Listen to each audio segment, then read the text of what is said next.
Welcome back to my channel, guys. So if you did watch part 1 of me cutting and styling this video, this is part 2 where I'm going to install it onto my head. So to be honest with you guys, I've actually filmed this voiceover like 4 or 5 times already, and like the worst keeps happening the whole time. So I have to keep catching my breath each time I try to talk, so I hope you guys bear with me.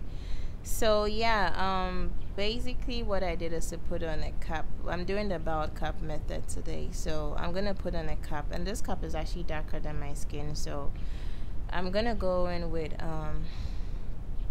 foundation, and then I'm going to like mask the color of the cap after a while. So what I did was to go in with a blow dryer and, you know, try to dry it, and then yeah, make it like hard. You want to dry it to the point where it gets hard. So oh gosh, I'm super confused. Anyway, I'm just trying to dry it, and then I went in, I'm sorry guys, I went in with the second coat of Got to Be, and usually when I'm doing this I don't like to use my fingers because it does get very sticky. As you guys can see, there was this white stuff like coming off.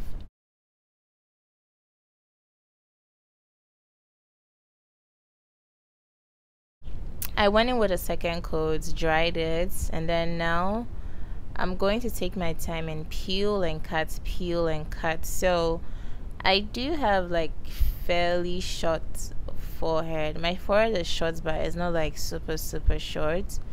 So when I'm doing the bald cap method, I make sure I'm cutting the lace as close to my hairline as possible. So if you have a longer forehead, you can get away with, you know, cutting it anywhere you want. But then if you don't have so much like forehead space, then make sure you're cutting it as close to your hairline as you possibly can. Someone actually requested I do a video on how to apply frontal wigs of shorter forehead, so hopefully in another video I'll try to do that. But yeah, for now I hope my explanation can help in a way. So this is me like done cutting the front, and I'm gonna cut the excess that's always hanging at the back. You can choose to leave it, but then I choose to hang it. So because this is a 2-in-1 sort of get ready with me makeup hair type of video, I'm going to prime my face because I'm gonna apply the same foundation to the stocking cap and to my face. So my face actually has two like I would say textures and then tones.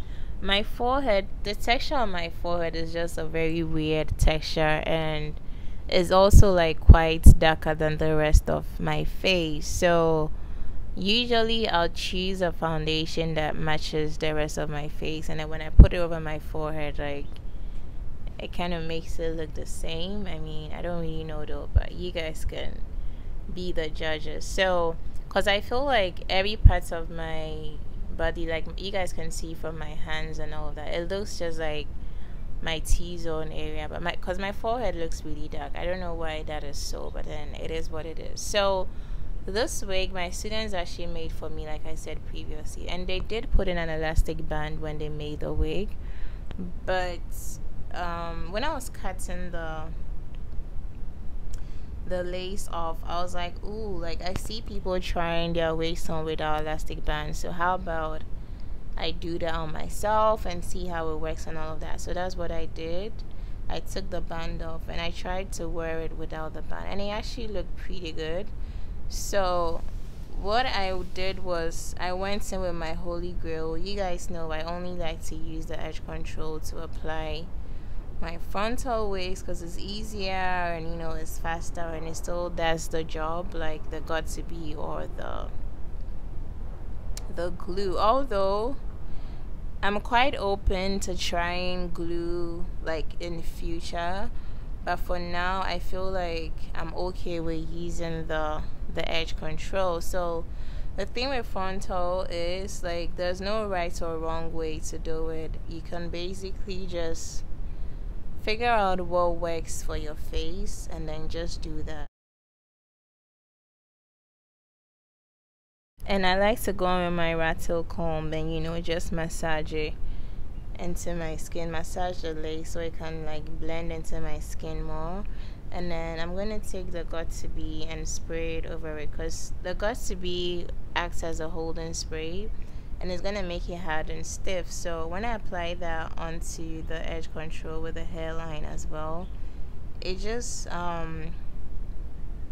holds it even better. So it's not easily like removable. Like if I had to take this wig off now, I still need to use water to take it off, because I sprayed got to be over it after. But then it doesn't take off your edges because all my edges are now protected. And aside that, I'm not using glue. And even if I was using glue, there's a way to take off glue that it won't damage your edges and stuff like that. So yeah, basically when you're doing frontal, you really just want to freestyle it. Some people look good with carefully curated or designed edges or baby hairs. I look better when the baby hairs are like scruffy and not really defined or whatever. So that's what I like to do. And I'm gonna scarf it, and then we're gonna move to the makeup look. So I'm just applying concealer to my dark spots, and then I'm gonna use the same, this is a LA Girl in shade Espresso.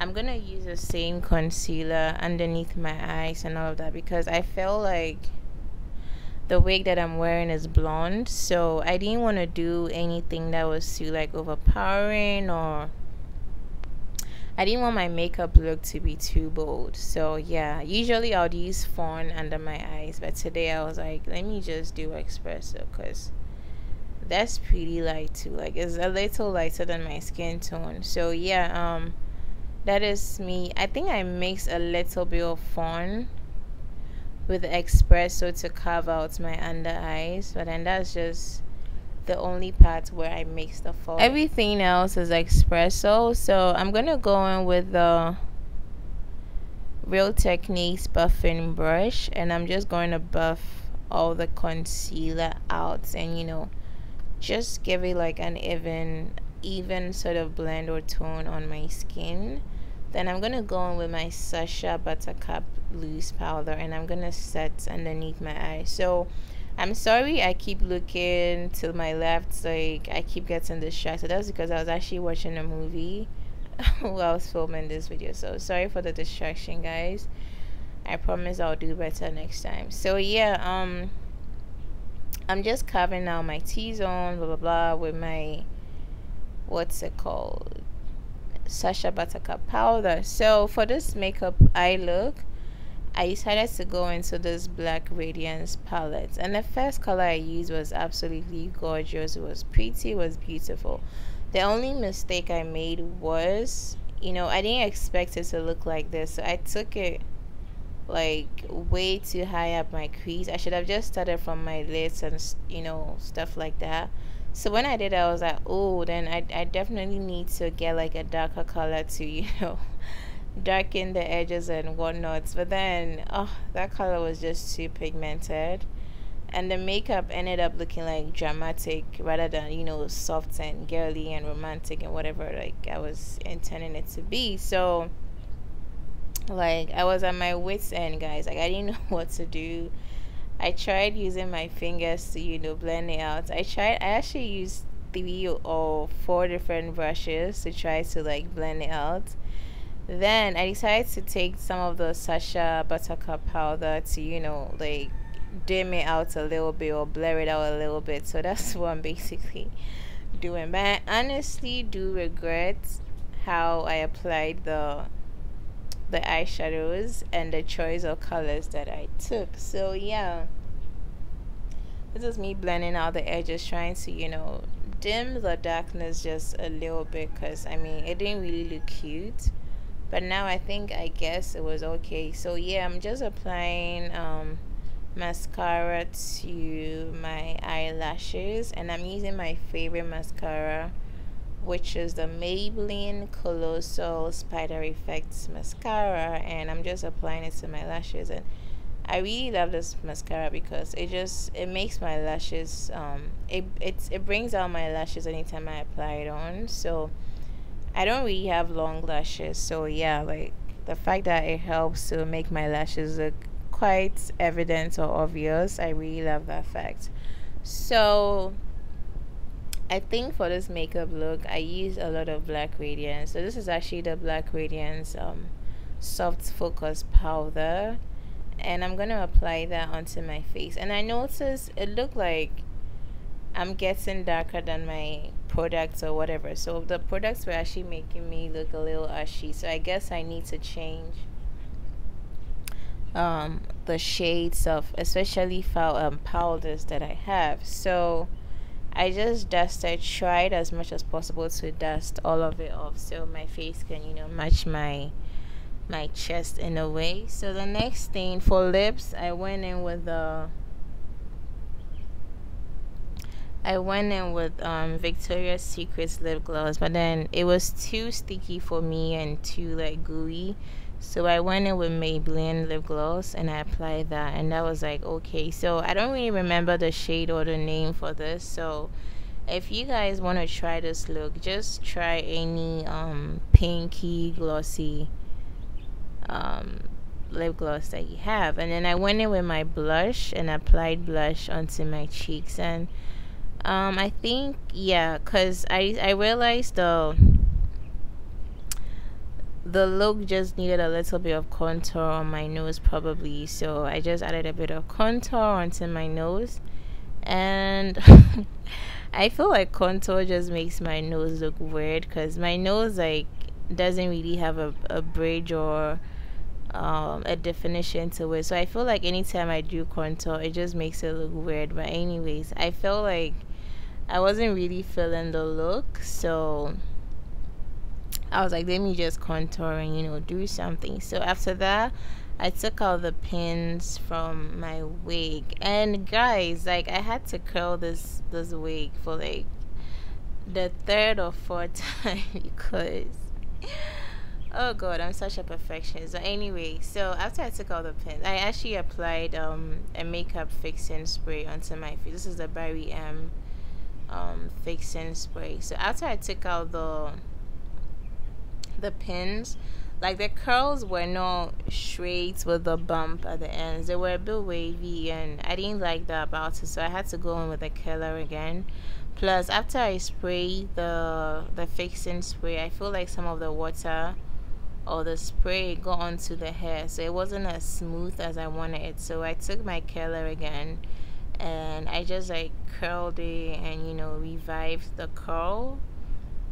And basically that was it, guys. So yeah, and as you guys can see, I'm actually curling, but this wig is still quite secure quite secure on my head and it wasn't coming off or anything. So yeah, that's a plus for, you know, for me. So yeah, basically just curled it, took out the curls. And then every time you curl your hair, guys, you don't want to leave it as is. You want to just play around with it, brush it if you have to, use a big comb to comb through it if you have to. Just don't leave it as is, if not it won't look as nice as it should. So you guys see me just running my fingers through and then playing with the bang. And then I'm gonna go in with Got to Be again because Got to Be is like a holding spray as well, so I'm gonna use that to try to hold the curls and hold the style in place. And basically that's the end of the video, guys. If you did like it, please don't forget to subscribe to my channel. I know